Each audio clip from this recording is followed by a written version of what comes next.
Buenos días, licenciado. Voy a hablar sobre la historia del derecho.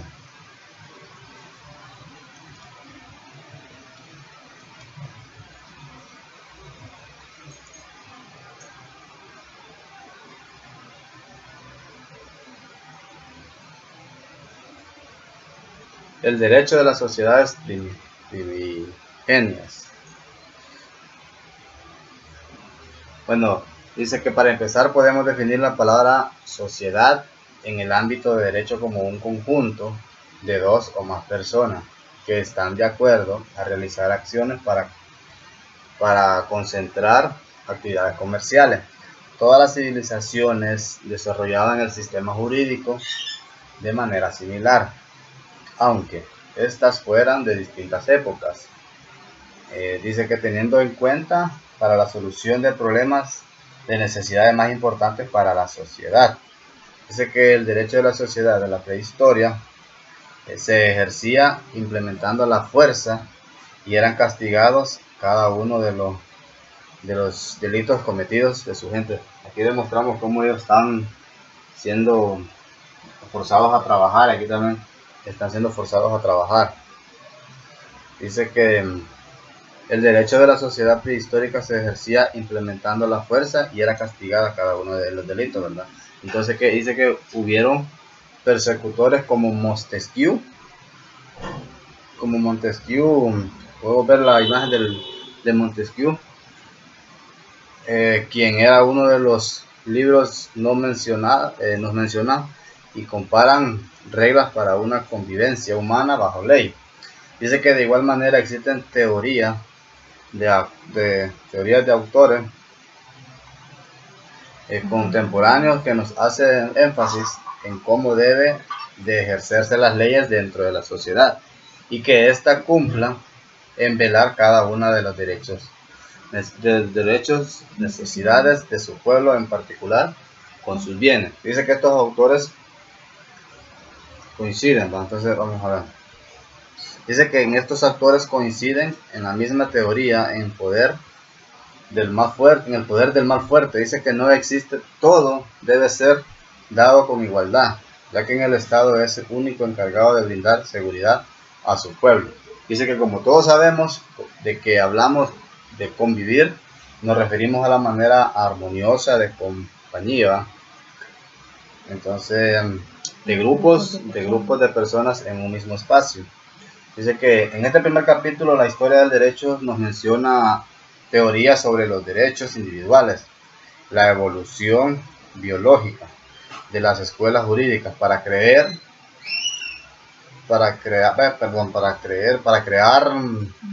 lo que un objetivo jurídico. Dice que en cuanto a los derechos legales como sociedades, ya sea esta de índice mercantil, pero en este se refleja hasta la llegada de las escrituras.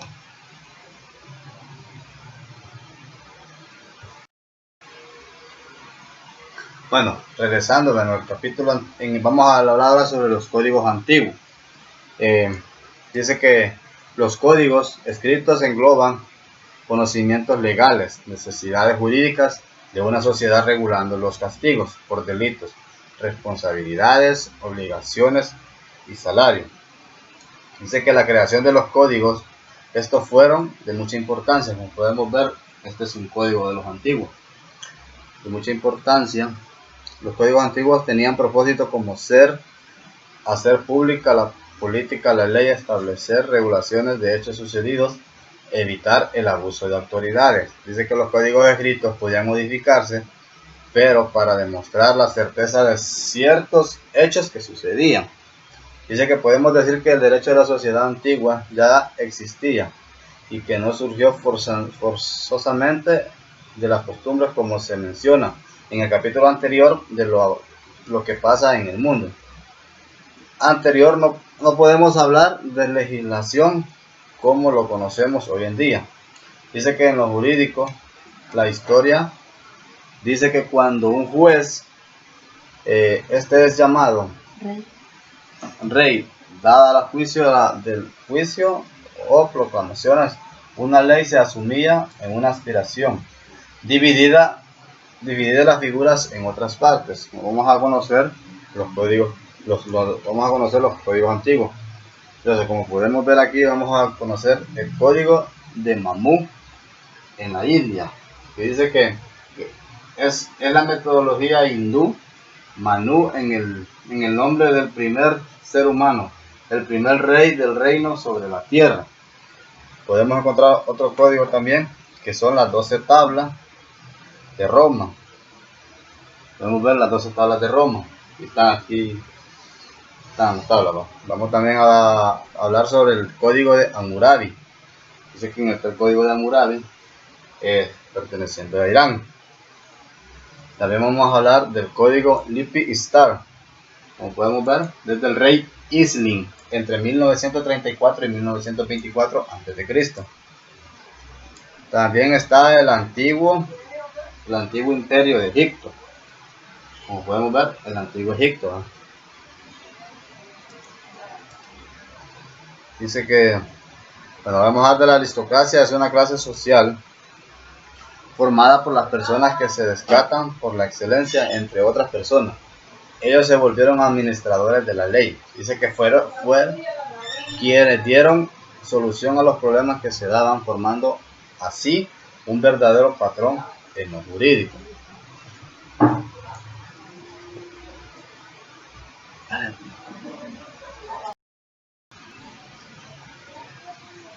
Bueno, vamos a hablar ahora sobre Grecia y Roma.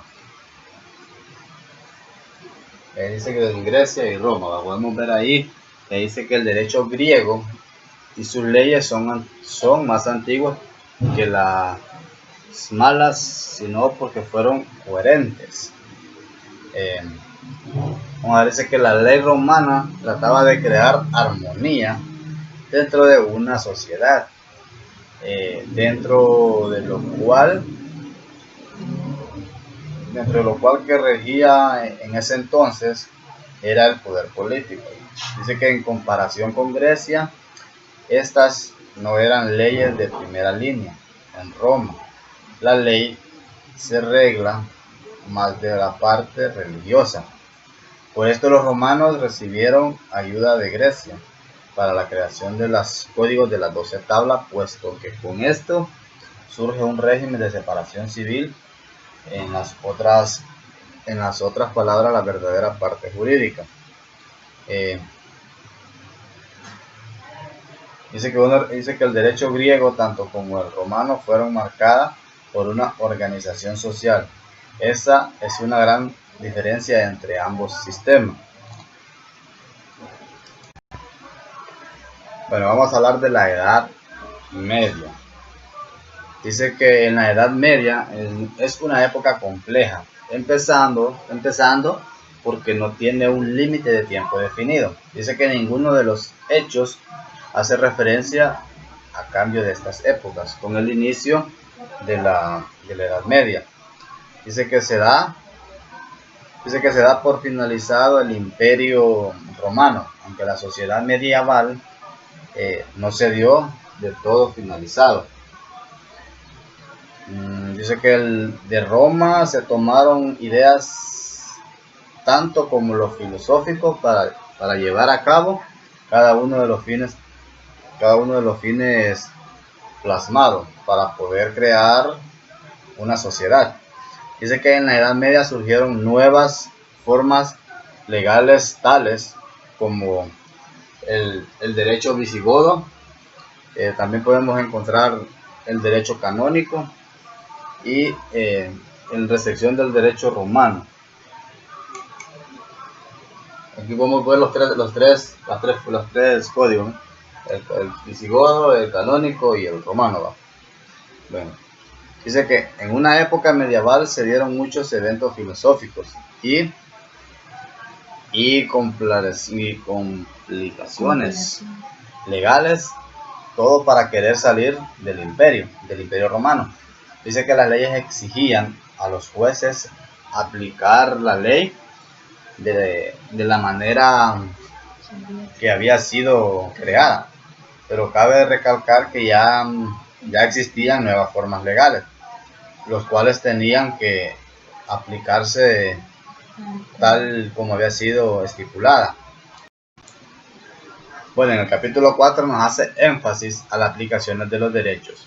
Empezaremos hablando sobre el derecho visigodo.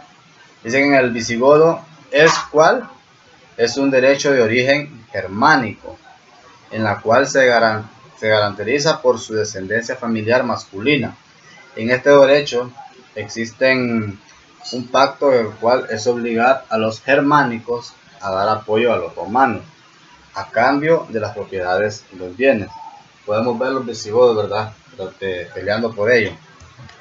Y también vamos por dice que ya que en el derecho canónico nos habla de la dotada organización de ordenamiento jurídico, cuya finalidad es estudiar los resultados, las regulaciones jurídicas en la Iglesia Católica, es decir, normas y reglas que se ejercían dentro de la administración de la feligresía católica. Dice que el derecho canónico es utilizado como base para lograr nuevas formas jurídicas en la época. Vamos a hablar sobre el derecho romano. Dice que el derecho romano fue ordenanza jurídica que rigió a la mayoría de los ciudadanos de la antigua Roma.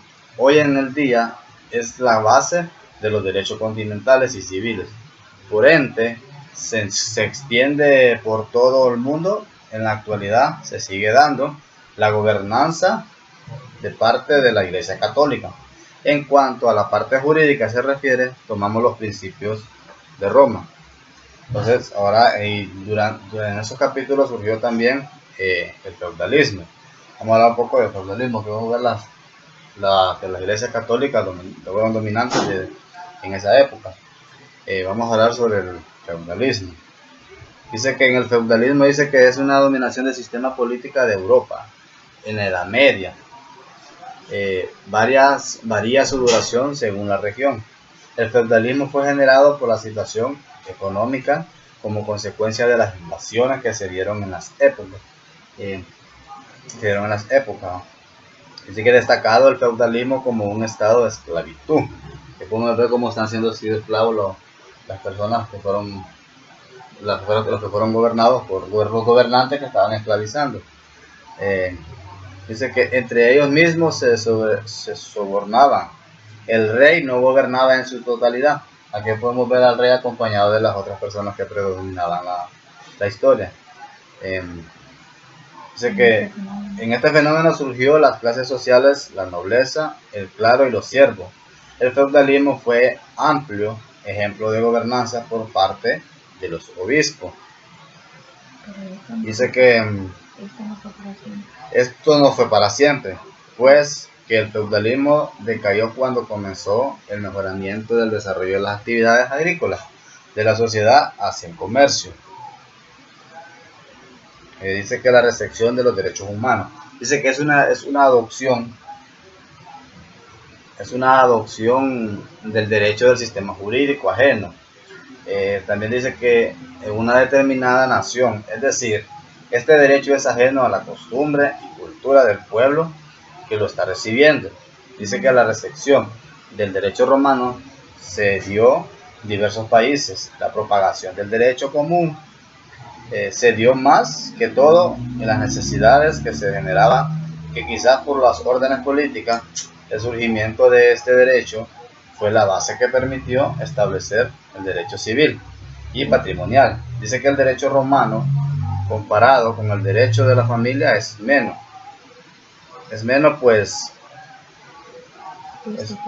Pues siempre se mantenían de modo característico, predominante de la región católica. En esta época surgieron corrientes filosóficas de diferentes índoles, las cuales se dieron para conocer más sobre los conocimientos artísticos, literarios, etc. Dice que pues se dice allí en el capítulo 4 que Nicolás Maquiavelo hizo estudios sobre la corriente filosófica del Renacimiento italiano para saber o demostrar a la humanidad otro punto de vista sobre la base de gobierno que tuvieron otro tipo de influencia en el desarrollo de la humanidad para el establecimiento de este Estado moderno. Bueno, vamos a hablar ahora sobre el derecho inglés. Dice que el derecho jurídico de Inglaterra se ha querido ver como desligado de los otros sistemas jurídicos. Por esto no ha sido como se ha predeterminado dar a conocer, puesto a que ha sido un derecho jurídico que ha sido bajo el mando de la presencia del predominado el poder desde hace muchos años atrás. Dice que las aportaciones de este sistema dado no ha sido del todo en la base a la ley, más bien podría decirse que su sistema jurídico ha sido base a política, ya que de esta rama era de la mayor influencia. En base a esto surge la primera revolución inglesa, llegando a la muerte del rey. Podemos ver, entonces aquí vamos a ver el primer rey decapitado en Europa. Dice que el derecho inglés es considerado más un derecho propio porque aplica las costumbres locales. Y dice que en Inglaterra se da el common law, en la cual es caracterizado por su significativa comunicativa histórica en el derecho autónomo y por falta de derecho de los romanos. Aquí podemos ver el common law, que en el capítulo 5 también nos habla de la Carta Magna. Dice que es considerada como la Carta Magna, es decir, que es considerada como una formulación de los diversos deberes del rey para los miembros masculinos del feudalismo. Era como un contrato entre dueño y arrendatario de bienes. Dice que en ella están las tierras, las propiedades. No es un documento legal, surgió para respaldar a la clase noble. Dice que es considerada como un acuerdo entre el pueblo y el gobierno. Estamos viendo cómo están aquí haciendo un acuerdo entre el dueño y el arrendatario. Dice que la Carta Magna es un documento constitucional de Inglaterra, el cual es considerada un limitante de poder real a través de los sistemas tribunales. Dice que fue elaborada para poder crear un parlamento en el cual explica que no puede ser suspendidas las leyes ni las aplicaciones de la misma. Dice que todo aquello que fuese cobranza en beneficio a la corona real, sin la autorización del parlamento, era considerado un movimiento ilegal.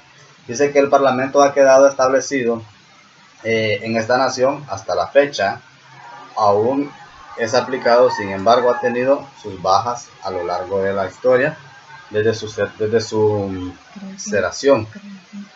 creación.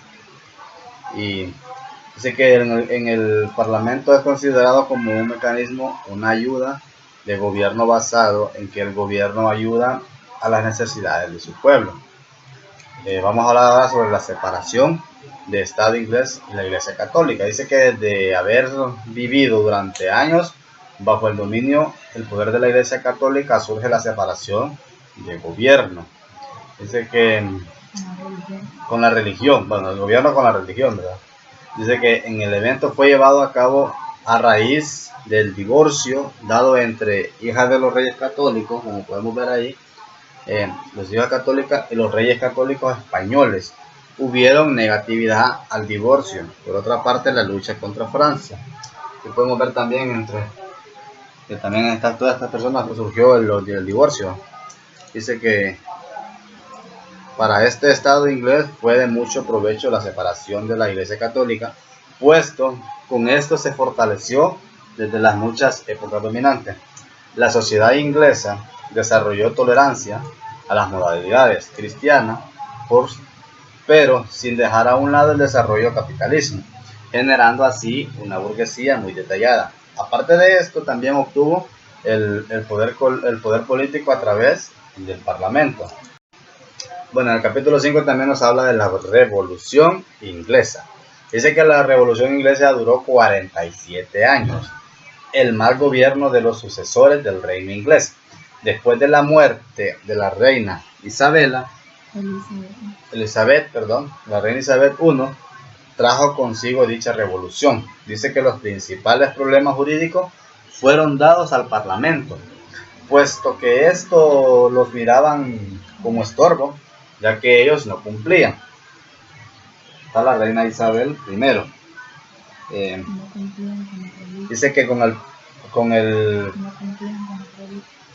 cumplían con el prodigio, por lo cual del Parlamento, en cambio, si eran buenos vistos por lo de su pueblo. En esta manera se fueron dado dos guerras civiles entre los seguidores del rey de Inglaterra y los seguidores del Parlamento.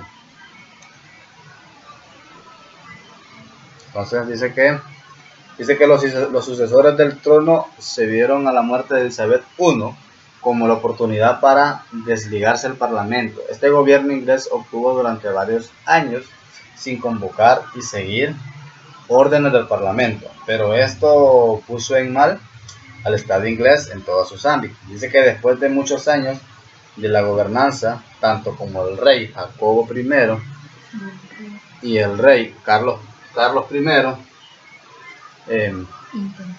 dice que Carlos I intentó estabilizar situaciones del pueblo, pero le fue imposible, y esto lo llevó a la muerte por traición de Estado según del Parlamento. Dice que existió la tercera guerra inglesa en 1649 a 1651 en el lugar de las británicas. Dice que fue el resultado de victoria parlamentaria decisiva. Dice que existió una tercera guerra civil, esta final de la revolución inglesa. Regresó la calma para el Estado inglés y restauración de la monarquía. Les fue difícil, pero si pudieron lograrlo, y fue aprobado mediante documento legal.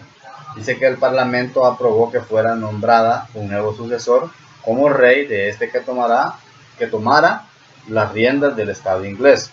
Dice que existió una aportación parlamentaria que impactaba de los católicos ocupaban cargo político. Se generó un caos político jurídico. El nuevo rey se restringía poder sobre las cuestiones legales del pueblo en el debido permiso por parte de los parlamentos. Dice que actualmente Inglaterra se mantiene sin una constitución propia. Ha sido gobernada de manera paulatina. Bueno, ahora les voy a hablar sobre, en el capítulo 6 encontramos los Estados Unidos. Vamos a ver los Estados Unidos, ¿no?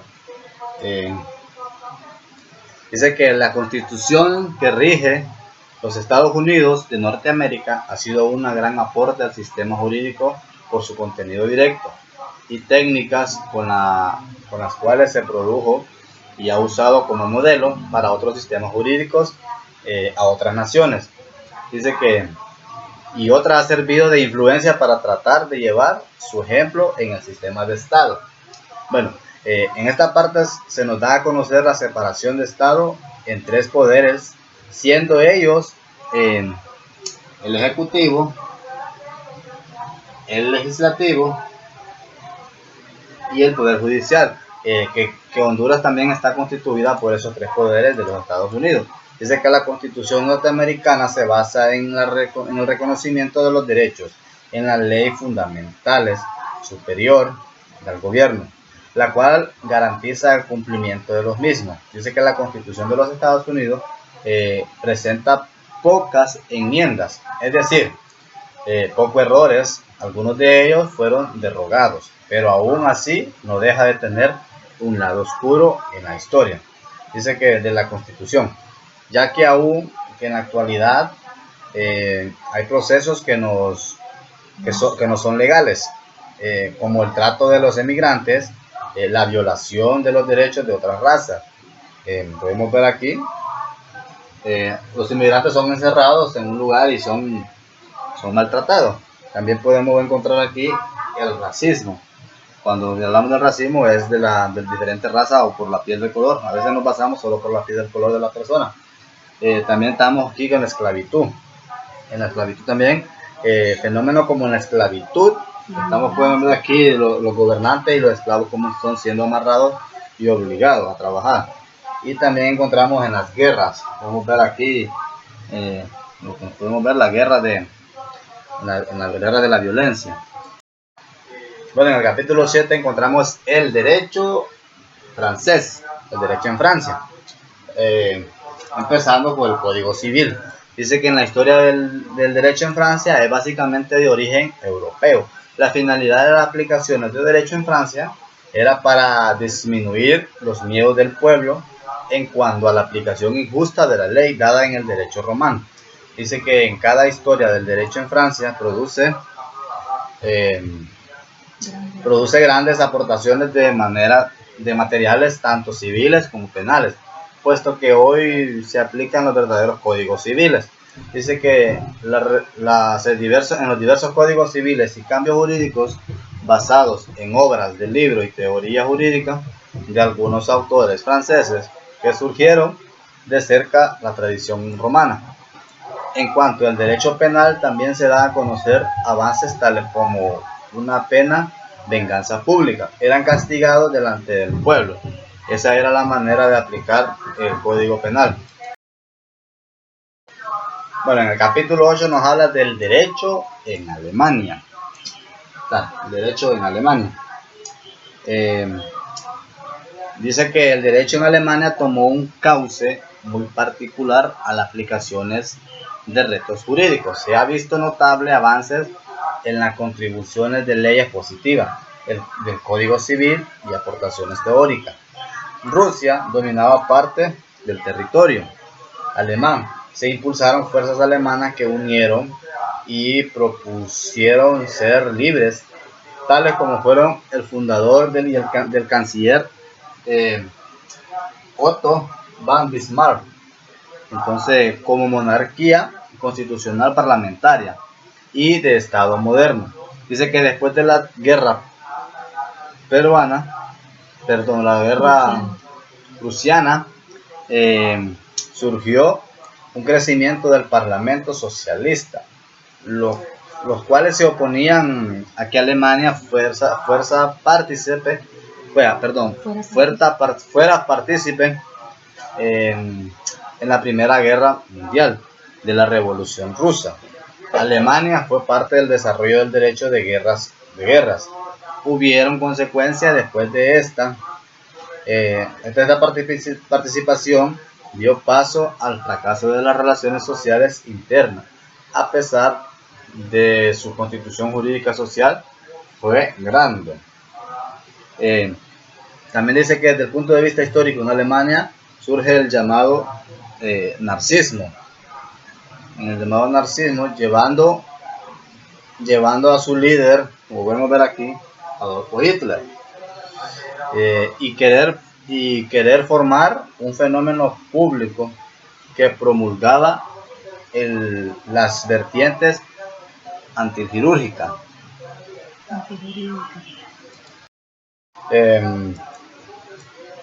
Bueno, vamos a hablar sobre la escuela histórica en el código alemán.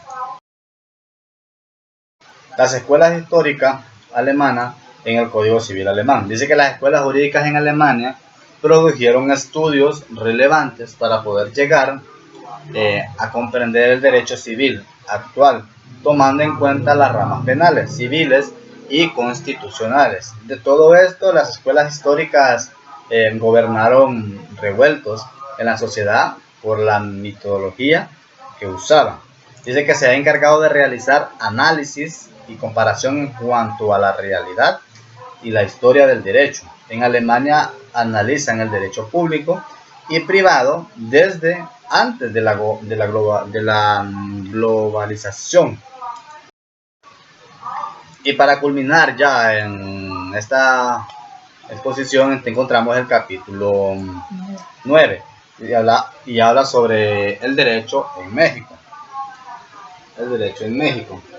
Dice que la historia jurídica en México se divide en 3 dimensiones y cada una de ellos con múltiples divisiones, más entre ellos los indígenas, los indianos y los independientes, siendo el último con mayor influencia en la actualidad. Dice que se conoce un poco de la historia del derecho nativo, es decir, antes de la llegada de los españoles hay poco rastro o quizás rastros que no han podido ser descifrados totalmente. Dice que a igualdad de otros países el sistema jurídico constitucional en México era ampliado de manera del régimen romano con la esclavitud. Dice que actualmente México, mediante un artículo de su constitución,